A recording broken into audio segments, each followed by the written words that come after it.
साथ करेंगे।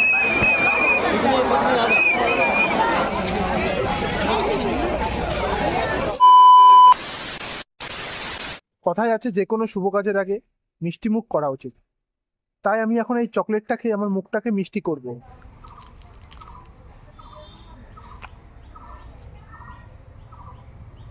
তারপরে বিট্টুকে কোলে নিয়ে ওর কাছ থেকে একটু আদর খেয়ে আমি রাস্তা দিয়ে হাঁটতে হাঁটতে ওয়েদারের মজা নিতে নিতে চলে এলাম ঠাকুরনগর স্টেশনে। ঘড়িতে এখন দুপুর 2:02 আর আমি এখন বনগাঁ শিয়ালদা লোকালের টিকিট কেটে ঠাকুরনগর স্টেশনে অপেক্ষা করছি শিয়ালদা লোকালের। কিছুক্ষণ অপেক্ষা করার পর আমাদের ঠাকুরনগর স্টেশনে শিয়ালদা লোকাল চলে এসছে। তারপরে ট্রেনে বসে বসে বাইরের দৃশ্য দেখতে দেখতে আমাদের ট্রেন এসে পৌঁছালো দমদম জংশনে। সময় এখন 3:30। আমাদের ট্রেন দমদমকে বিদায় জানিয়ে শিয়ালদার দিকে এগিয়ে গেল। গেটের কাছে এসে কিছুক্ষণ অপেক্ষা করার পর আমাদের ট্রেন শিয়ালদা স্টেশনের 10 নম্বর স্টেশনে পদার্পণ করলো। সময় এখন 4:15।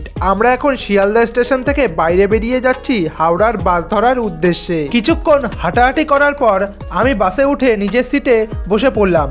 তারপরে হাওড়া ব্রিজের উপর থেকে গঙ্গা নদীর দৃশ্য দেখতে দেখতে আমি পৌঁছে গেলাম ভারতের সবথেকে ব্যস্ততম রেলওয়ে হাওড়া স্টেশনে। হাওড়া স্টেশনে ঢুকে প্রথমেই আমরা চলে এলাম এই দোকানটায়। এখান থেকে কিছু রাস্তায় খাওয়ার জন্য বিস্কুট কিনে নিলাম। স্টেশনের এই জায়গাটায় আমরা একটু দাঁড়িয়ে পড়লাম।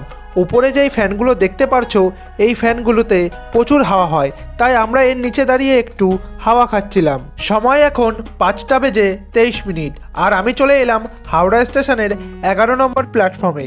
এখানে এসে দেখলাম হাই লেভেলের ভিড়, তাও আমরা প্রচুর কষ্ট করে নিজেদের সিটে উঠে পড়লাম। স্লিপার কোচে যে এরকম ভিড় হবে তা আমি স্বপ্নেও ভাবিনি। পুরো 800 টাকাটাই আমার পুরো জলে গেল। এই ভিড়ের ভিতরে এই কাকা আবার সিঙ্গারা বিক্রি করতে বেরিয়েছে। আমি তো সিঙ্গারা খাবো না, তাই আমি একটু শুয়ে পড়লাম। 2000 years later আমার পেয়ে গিয়েছিল খিদে, তাই আমি দাদার কাছ থেকে খাবারটা নিয়ে নিলাম। খাবারে ছিল সোয়াবিন, আলু ভাজা আর ভাত। আমি আর বেশি দেরি না করে তাড়াতাড়ি খাওয়া দাওয়া শুরু করে দিলাম। খাওয়া দাওয়া কমপ্লিট হয়ে গেলে একটুখানি জল খেয়ে তাড়াতাড়ি কম্বল মুড়ি দিয়ে ঘুমিয়ে পড়লাম। তারপরে সকালে ঘুম থেকে উঠে দেখলাম আমার পাশের ফ্যানে অনেকগুলো জুতো ঝোলানো আছে আর ট্রেনে ভিড়ের পরিমাণও বেড়ে গিয়েছে। ফাইনালি বন্ধুরা আমরা প্রয়াগরাজ স্টেশনে নেমে পড়েছি। স্টেশন তো আর স্টেশন নেই, মনে হচ্ছে এটা গরিবের হোটেল। এখানেই থাকা খাওয়া সবই করা হচ্ছে। যাই হোক, আমরা এখন ওভারব্রিজের উপর থেকে হাঁটতে হাঁটতে চলে এলাম প্রয়াগরাজ স্টেশনের একদম বাইরের দিকে। তারপরে একটা দাদার বাইকে করে হাওয়া খেতে খেতে চলে গেলাম আমরা মহাকুম গেটের সামনে। তারপরে আমরা এই বাইকওয়ালা দাদাকে পয়সা দিয়ে আমরা হাঁটা শুরু করে দিলাম সঙ্গমের দিকে যাওয়ার জন্য।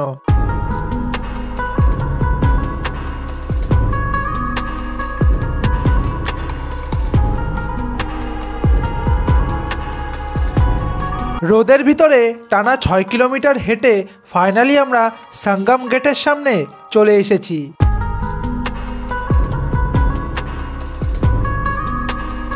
তারপরে আমি ধুতি আর গেরুয়া কালারের শাল পরে সঙ্গমের দিকে চলে গেলাম।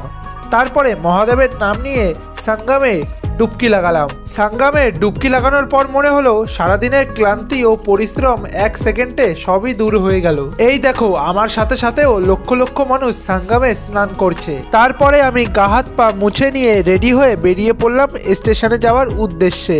এত লোক আর রোদের ভিতরে হাঁটতে হাঁটতে আমাদের হয়ে গিয়েছিল কষ্ট আর প্রচন্ড খিদেও পাচ্ছিল, তাই এই গাছের নিচে বসে একটু বিশ্রাম করছিলাম। কিছুক্ষণ জিরিয়ে নিয়ে আর রাস্তা দিয়ে লোক দেখতে দেখতে আমি রুটি খেয়ে নিলাম। তারপরে বিস্কুট আর জল খেয়ে পুনরায় হাঁটা শুরু করে দিলাম। কিছুক্ষণ হাঁটাহাঁটি করার পর এই ডাবের দোকান থেকে একটা ডাব কিনে খেয়ে নিলাম।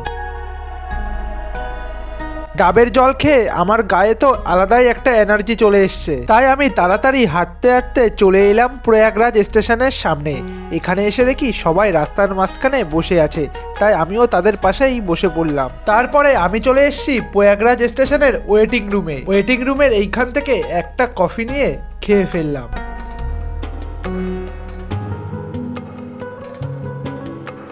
কফি খাওয়ার পরে বিস্কুট না খেলে কি আর হয়, তাই দাদার কাছ থেকে বিস্কুট নিয়ে আমি খেয়ে ফেললাম।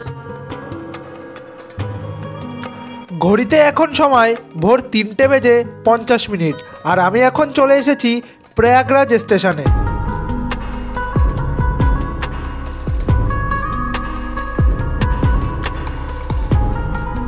কিছুক্ষণ অপেক্ষা করার পর আমাদের দিল্লি থেকে আসা হাওড়া রাজধানী এক্সপ্রেস প্ল্যাটফর্মে চলে এলো।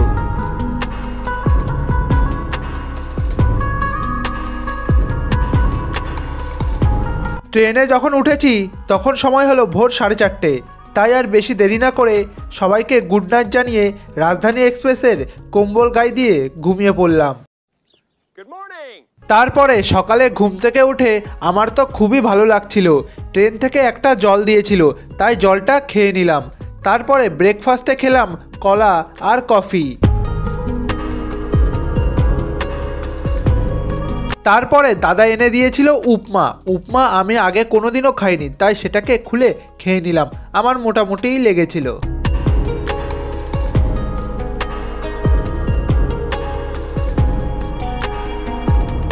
তারপরে অর্ডার করেছিলাম খিচুড়ির সাথে দিয়েছিল চাটনি আর একটা চামচ।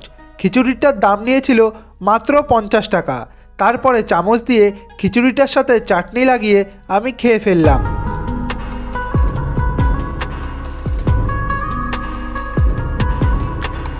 তারপরে অর্ডার করেছিলাম ডবল ডিমের অমলেটের সাথে দিয়েছিল চাটনি, তাই সেটাকে লাগিয়ে নিয়ে অমলেটটাকে খেয়ে নিলাম। কিছুক্ষণ পরেই আমাদের ট্রেন পৌঁছে গেল হাওড়া স্টেশনে। সময় এখন বিকেল 5:02।